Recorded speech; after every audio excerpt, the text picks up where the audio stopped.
Tonight our demonstrator, Bob? Tom. Tom. Who put Bob down on my list? I knew that didn't sound right. Tom Deneen. Tom's a member of your club. South Central. I'm the vice president of our club. You want to tell us a little bit about yourself? Your turning history, or not the private stuff? I turned once when I was 18 in school. We won't say when that was. You were in 3rd grade then? I was 7th grade. And I liked it, but I had wife and kids and couldn't afford a lathe. So once the kids were grown and gone, I told my wife I'd like to turn. She said, I never heard of that. What are you talking about? So I explained it to her. Oh, you want to mic me up? I thought I was loud enough. No, it doesn't get on the tape well.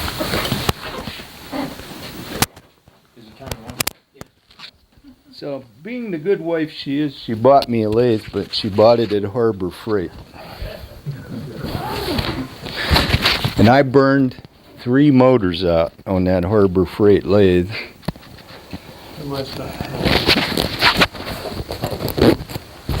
Can you hear me now? Yep, it's good. Good. So after that, I bought a Rikon, much like that one over there. And I couldn't make anything bigger than 12 inches across, so we didn't like that. Then I went to one of these, almost exactly like this, only it had the Reeves drive, and I kept snapping belts. You'll see why when I turn this on and start turning. I don't like to do anything slow. I figured my one-way has 3,500 RPM because that's where you should start, and that's what I use. So when I have an accident, it's pretty drastic. I have made trips to the hospital. A plate came off, hit me in the lip, knocked my teeth through my lip, and that was a trip in. But I've since learned to control it. I keep everything between centers as much as I can. I haven't had anything come off in a long, long time. That said, I did move this over for you guys. But I started turning probably in 2003. I turned for 4 or 5 years, and then I joined the club. Learned a lot just by taking stuff in. And he said he had Phil and Don critique our work. Phil's been critiquing my work for 10 years or so now. Everything I take in, he tells me what's wrong or what's good. So that works. But I've gotten to where I can make everything pretty fast. And I heard somebody wanted to make spheres. Actually, you called me. He said, can you do that? I said, I've never tried, but let me find out. So for the last month and a half, I've been making balls. My grandkids are having a ball. They had 7 of them out in the yard the other day for 3 hours, just rolling them back and forth. So kept them busy, kept them out of Grandma's hair, and I was a good guy. So what we're going to try to do, I have these, I actually turned these, then I talked to Phil, who makes balls that are perfectly round and smooth and beautiful, and he said you shouldn't use a hardwood for your cups. So we're going to turn some out of that. But what I normally do for the tailstock with my one-way, I can just unthread this cone and thread these fast. What I did find is if you have any wobble in the cups, it shows up in an oblong ball. So you got to take all the movement out that you can. And the one-way is 7/8 or 5/8. 5/8, 10 threads per inch tap. You can tap it, thread it on solid, it doesn't move then. So these are just the cups that we'll be using. I'm going to make them out of these. Jim asked me to bring just the wood. I didn't cut it round. I do have a nice bandsaw and everything else. But I figured not everybody does. How many of you, when you try to start these things to make it round, put your tool rest out here and come in from the corner? It'll work, but it's the hardest way I've ever seen to do it. The easiest way is just put this thing over on this side. I did learn this trick too, make sure it clears before you turn it on. And then just come in with a push cut from the solid wood the whole way. You can get it round in no time. I use a bowl gouge for almost everything, but I use some big bowl gouges. This one's a Super gouge. It's probably 6 years old. It should be that long. Nothing worse than a dull tool. That's the way you're going to get hurt. Sharpen it. If it's not making a good cut, just go sharpen it. But if you bring it in,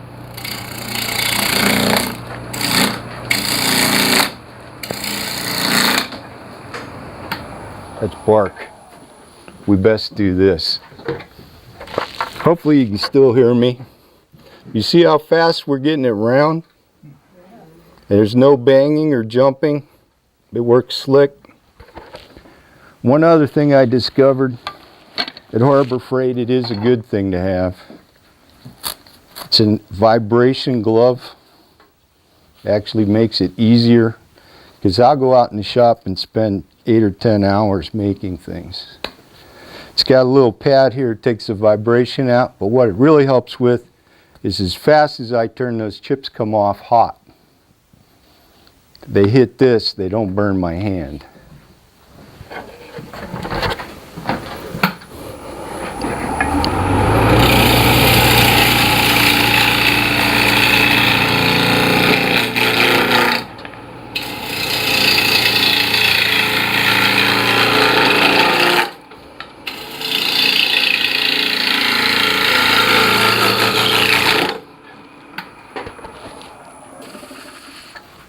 And we're round. Now the other thing I like to do while I'm here, I turn a tool down different than anybody else has ever seen. I'll pass it around after I make the foot, but I use this because I can get that tenon for my chuck made the first shot every time with this. With a bowl gouge, then I got to go in and try to change the angle. With this, I just do it.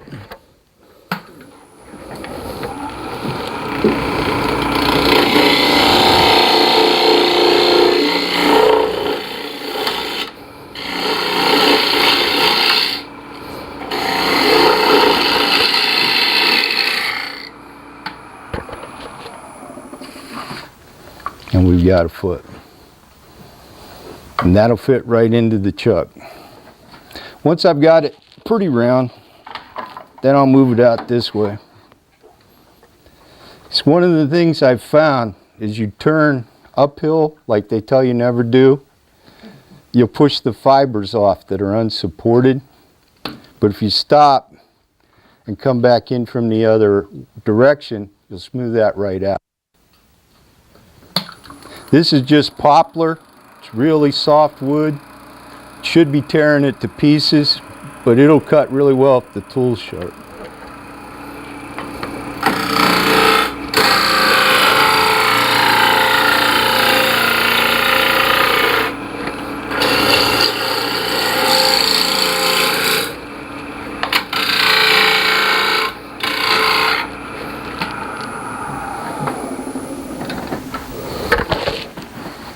But I like to do it fast. Now to flip this around, I'll make the other one first. I just marked centers. I don't know, maybe some of you don't know how to do that either. It's very easy for me. I just take a ruler and draw corner to corner. And what I really do when I'm not demoing is eyeball it.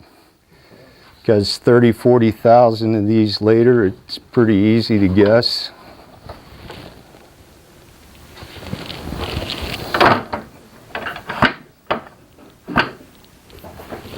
What kind of center is that? Is that a step center? Yeah, that's from Penn State Industries. I'll show you. It fits in your chuck. It fits the chuck. I'm all about speed. How many of you guys try to sell things at craft shows? So the faster you can do it, the better chance you have of making minimum wage.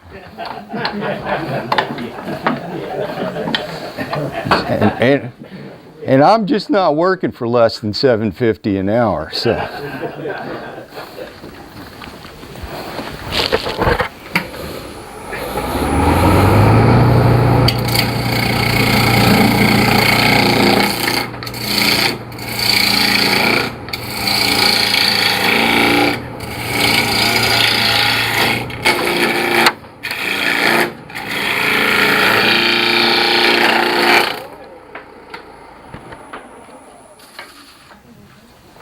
Around and you've been getting it? Is that?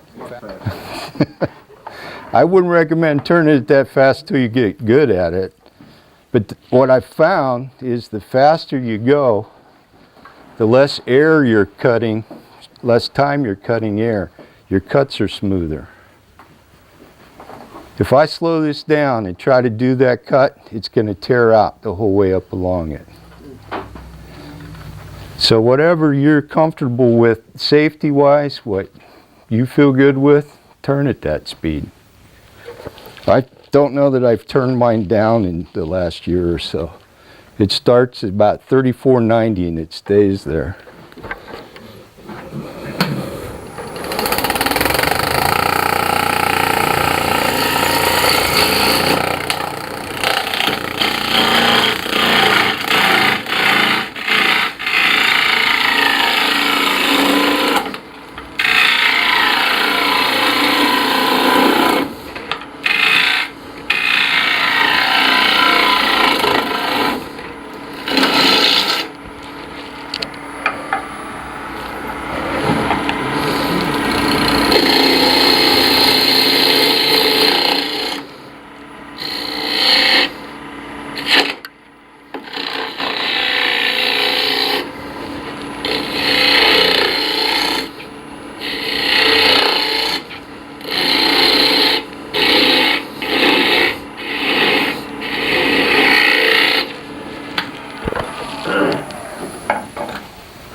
That sound you heard wasn't a catch.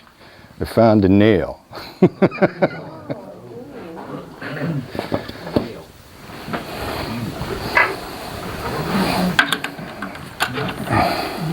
What did you do with those pliers or whatever? I don't need to worry about it now. I'm going to flip it around. That can be there forever. That's the stub center that I use. I actually turn up to 39 inches across, and I use this to drive it. If you look on the back, you'll see where it used to have two little flat knobs. They snapped off day one. It still works.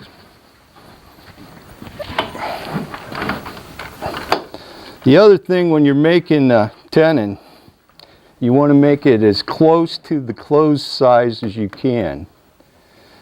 It might sound contrary, but the more I can get that closed down, the tighter it holds this. If you make it as big as it'll go, it's going to come out. I'll guarantee that.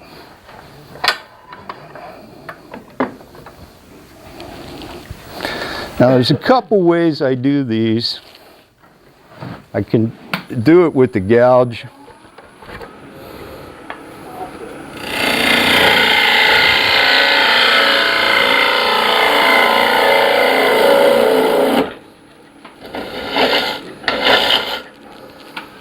But you invariably end up with that nipple in the bottom.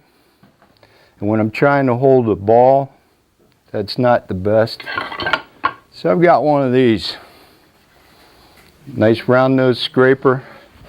What I found works best for me is to come up just a little higher than center. And then only cut with the edge. I can follow that, make the curve, do this really fast.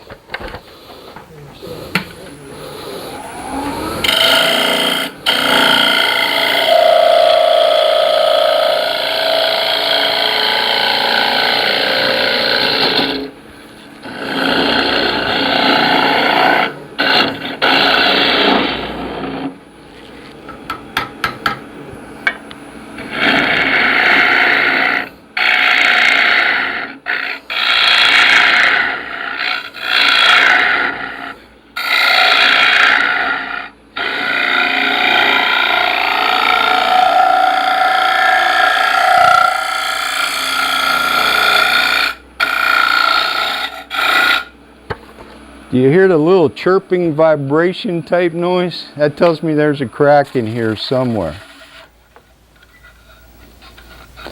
I think I took it off when I pushed it in from the outside, but I could hear it vibrating. That usually means something's come loose. Shut it down. The next thing you have is spears going both ways. So if it sounds different, that's your first clue something's going on.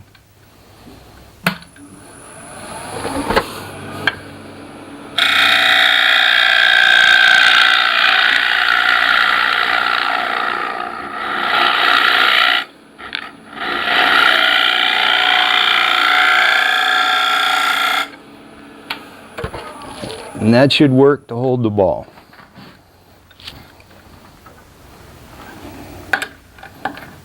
We'll find out.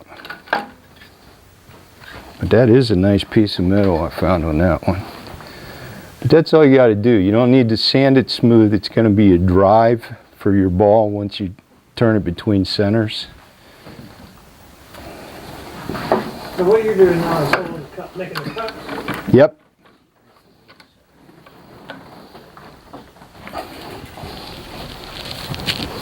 I figure if I came in with everything pre-made and didn't show you how to do it, you didn't really learn. And I use scrapers a lot. I heard a couple of the pros say that scrapers are cheating, but I've got a lot of these scrapers that have pro names on them.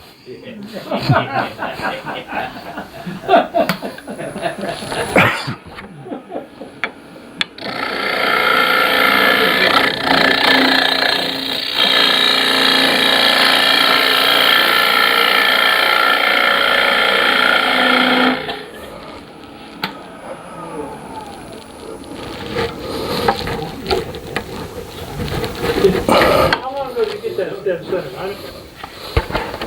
You had that a long time? The center. 3 years maybe.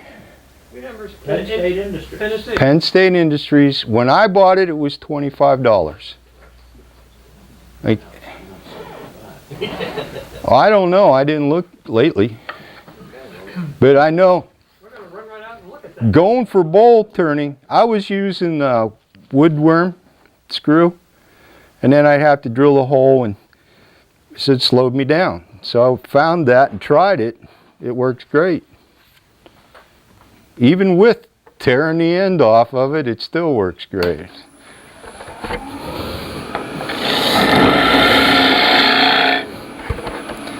For that little bit in the center, you want to come in just under it and then come up into it. I see you're looking intently. That's how you get rid of that little nib.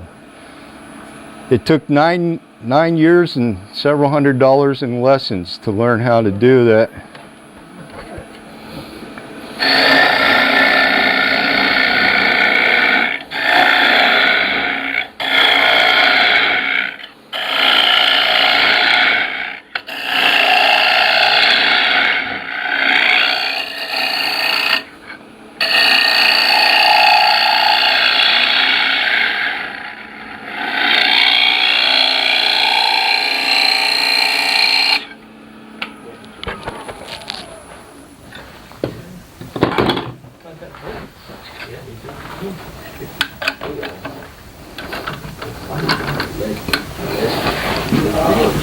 And I just turn them so that I can fit the ball in enough to hold it on both ends.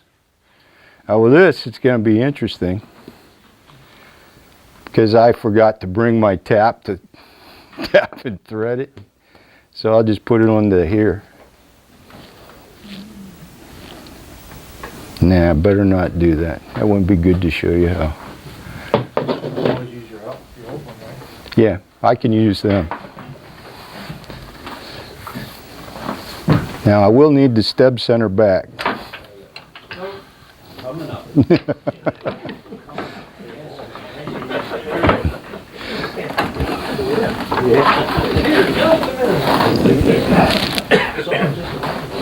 Because that's the only way I brought to put this thing in. So to make the ball, all I'm going to do is just rough down this cylinder.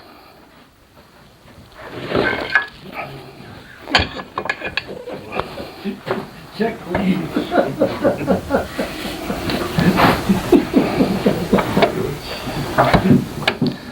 And we won't turn this that fast. It'll blow too much air and dust,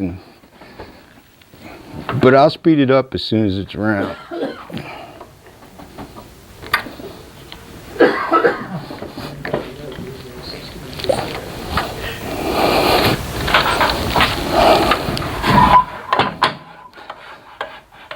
Oh, you spend about 8 hours a day. When I go in the shop, I'm there all day. Now, you're pretty good at it. Just to let you guys know that it's just starting out. That's still too fast. Okay? It is. I said what you're comfortable with. Yeah. They'll tell you for every inch you want to be about 150 RPMs at max. It just is too slow for me. And as I told you, I have gone to the hospital repeatedly. So, just not lately. Thanks for telling us. And I won't start this out that fast.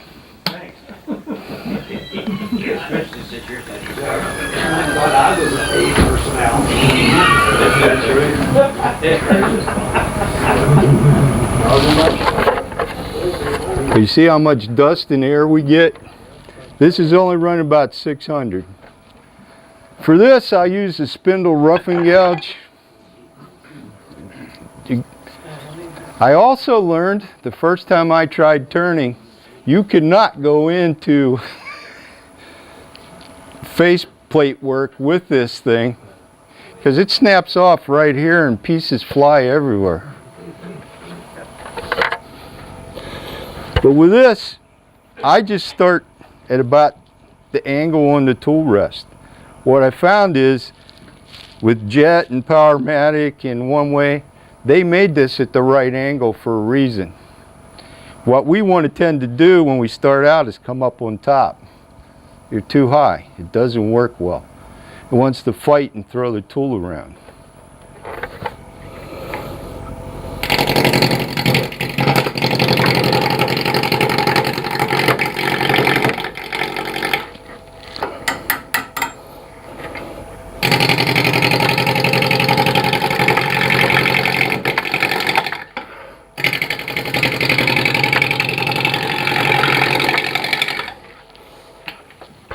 The other thing you want to do is move this in closer every time you can. The more leverage I give it, the more I have to fight it. If I keep the tool rest close, it doesn't have much of a lever to work against me with.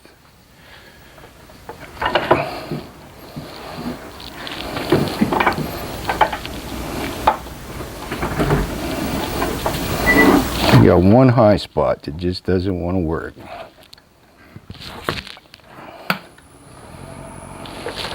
Now we're vibrating less, so I'll turn it up.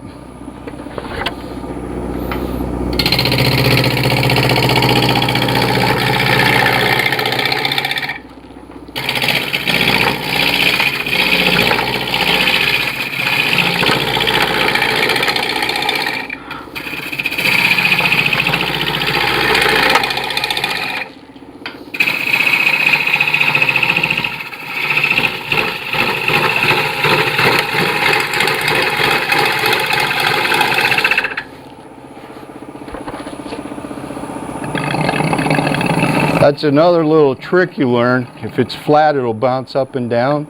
It gives you a rough idea when you're close to round. And we're pretty round. I'll just smooth it off now. Oh, you probably already said, what kind of wood is that? This is cork bark elm. This actually came from President Buchanan's wheatland in Lancaster. Some of us are from around Mercersburg where he was born. Yeah. Oh, is that a cracking into the... Yeah, but I verified it only goes right there. But yes, it is. That part will get turned away.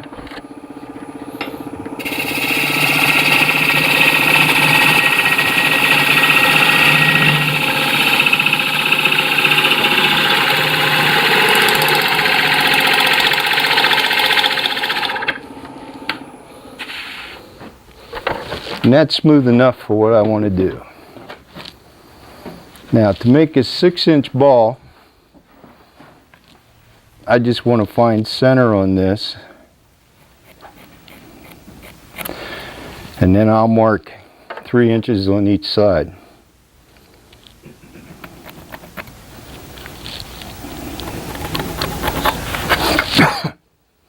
I have one of those too with 0 in the middle, but not everybody does, so we didn't bring it.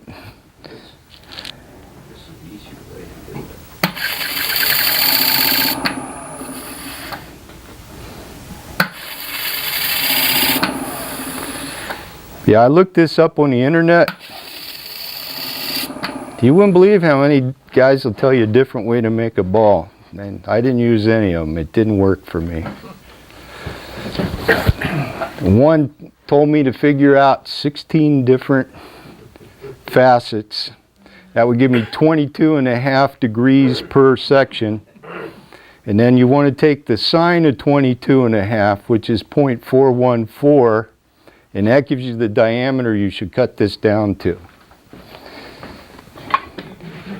Okay. The next step I do is I take these marks I put in, witness marks, and I take them down to where I know I'm going to have to end. Then I can turn this scrap away.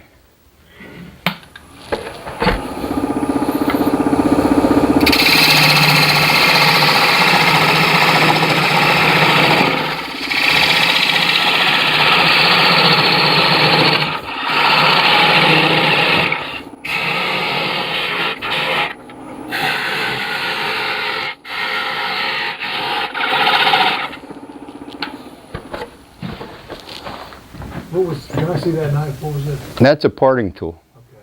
That's all it is.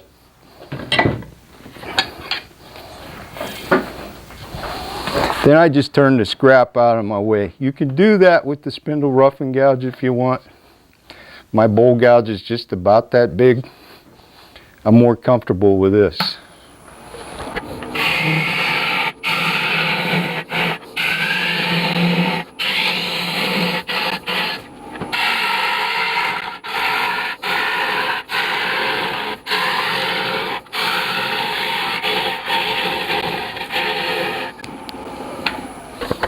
And that's probably about as far down as I need to go right now.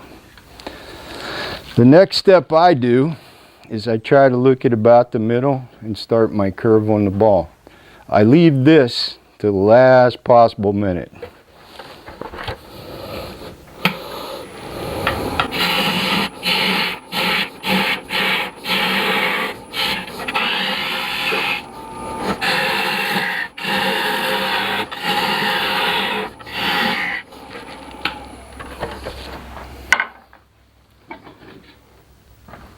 I did try using these with it spinning. I won't recommend that to anybody.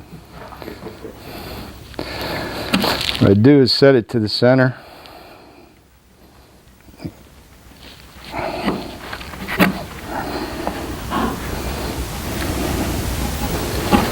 And that'll give me a rough idea if I'm getting round or not. And we're getting there. I made at home, I took a piece of wood. John was good enough to lend me a piece. The size diameter ball I want to make the circle, and I actually put 80 grit sandpaper in here, and you can mark the high points just by holding it down on it. You see we got a little bit to go, but this will give you a rough idea. It's an easy, cheap way to do it, especially when it's your buddy's wood.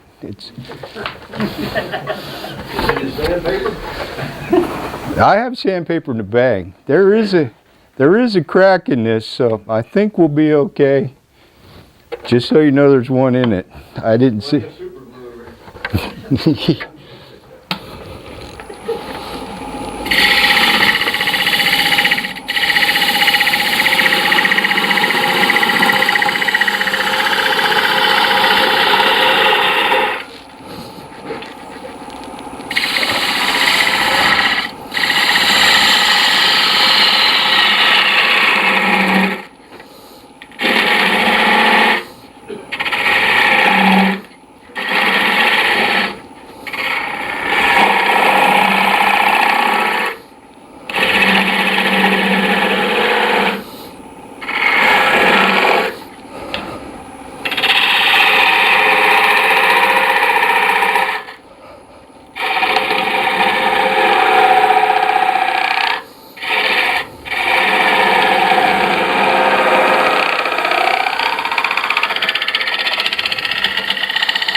wood dust.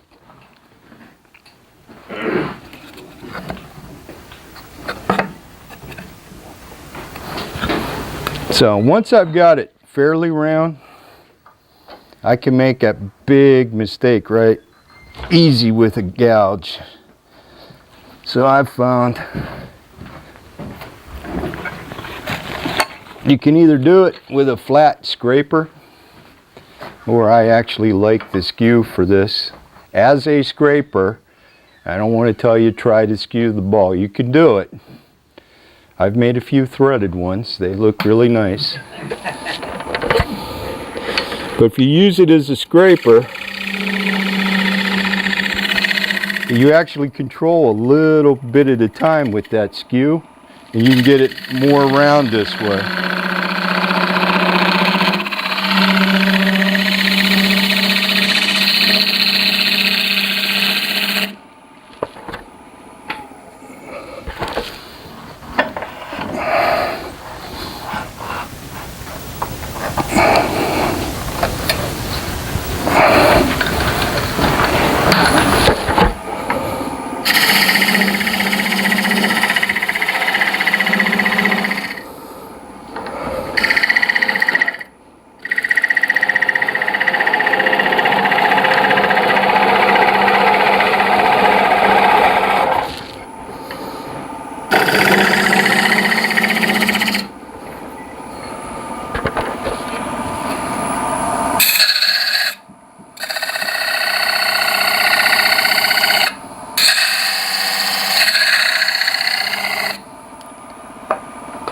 And just by doing that, I burnished the high spots. So now I know where I have to work on it. Instead of turning everywhere and still being oblong, I now know where I need to do a little bit to it.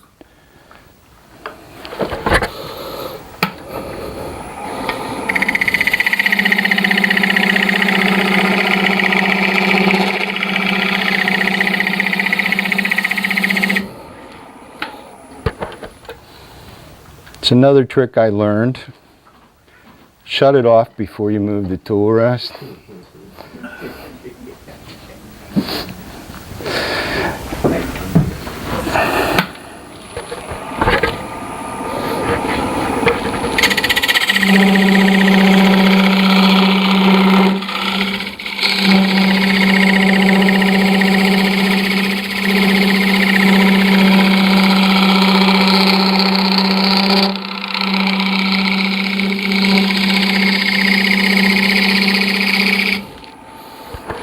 Starting to look round to me. You guys think so?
See, one more high spot. You can do this all day and then your 6-inch ball's 3 inches, but depends on how close it's got to be.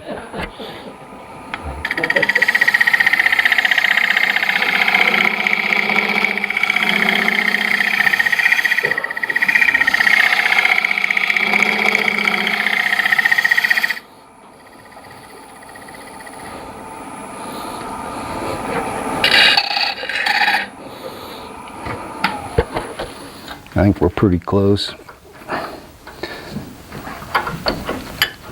I'm getting so much here I can't see the profile right and I can't breathe. Need some water, Tom? No, I just need less dust. I'm not going to sand it, I've decided that.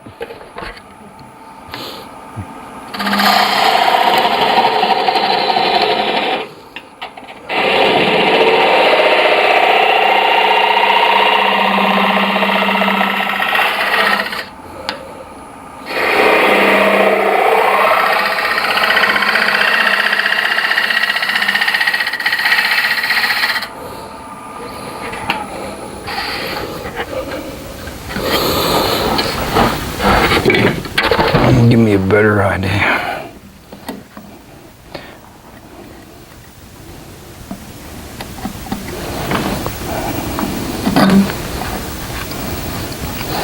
Still one spot right there. Could make a football.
Suits me.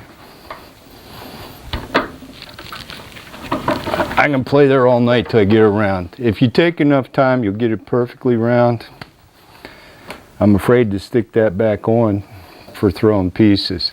But if you make one out of a nice solid piece and make it thicker, you can just put sandpaper into that and it'll actually mark where you need to turn it down.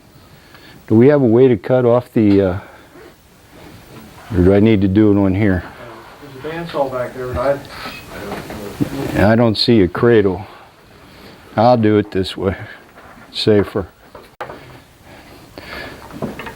Bandsaw's the fastest way I know to get hurt in the shop. It's a trip to the hospital. Yeah. And I break blades every time I try to cut something round. It's not good. And as long as you cut the tailstock first, almost off, then you can still get the drive section. If you go the other way, it will not work. I found that out.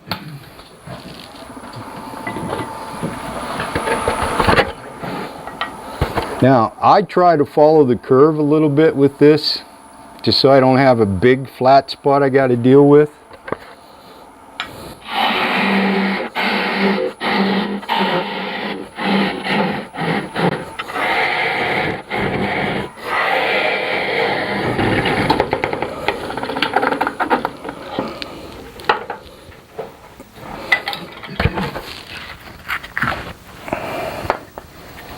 Much safer than throwing it on the bandsaw. Now I will. If you throw me those back up here, we'll put it on. Thank you.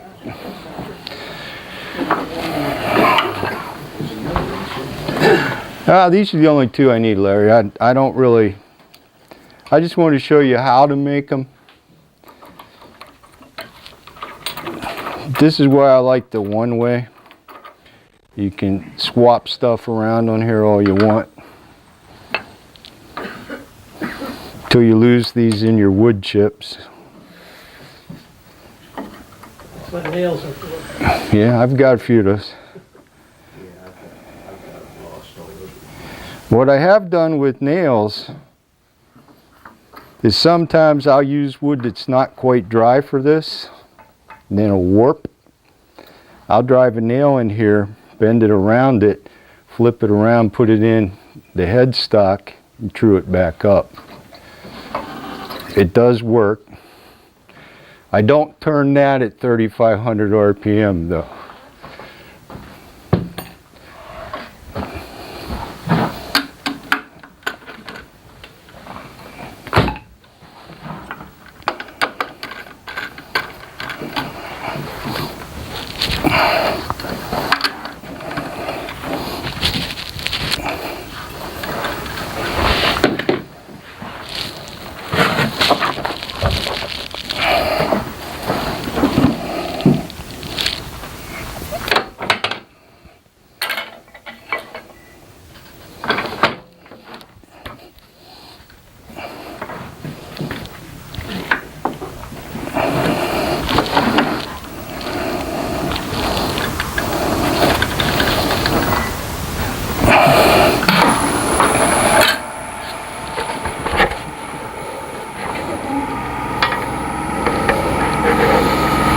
Now if you look up here, you can see the ghost image of what you want to eliminate. Watch there, and when it looks round, stop.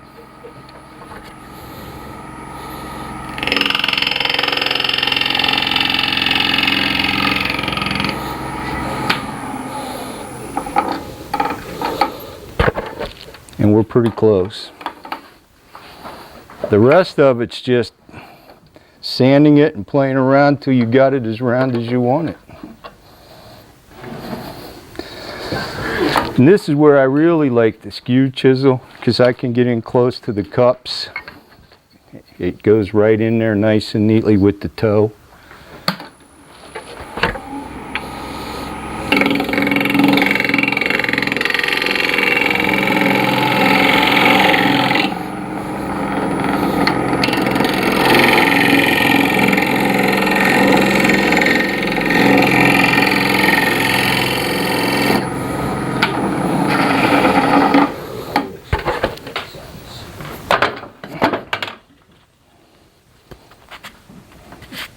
And other than sanding it, The ball. it's your ball.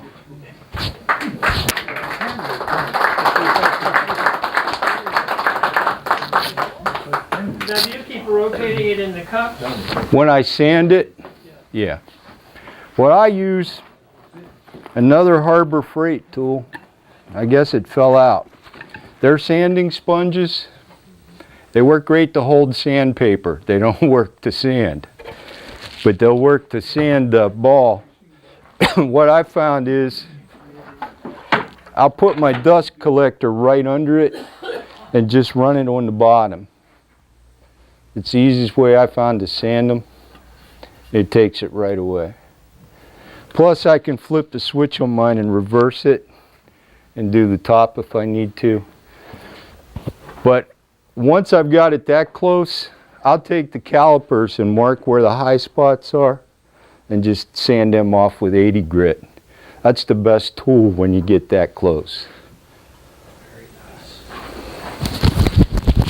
Any other questions? What about that tool that you said you, that bowl gouge?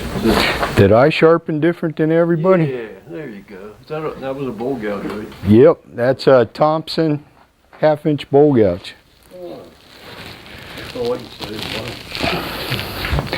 But I do Christmas ornaments with that. I can do the entire ornament. I can turn that on its side and take more wood off than you can with just about anything. You kind of keep it straight across. Yeah. I set up my grinding jig just for that. That's the only thing that jig ever does. I grind everything else freehand. With the bowl jig, bowl grind jig. Yep.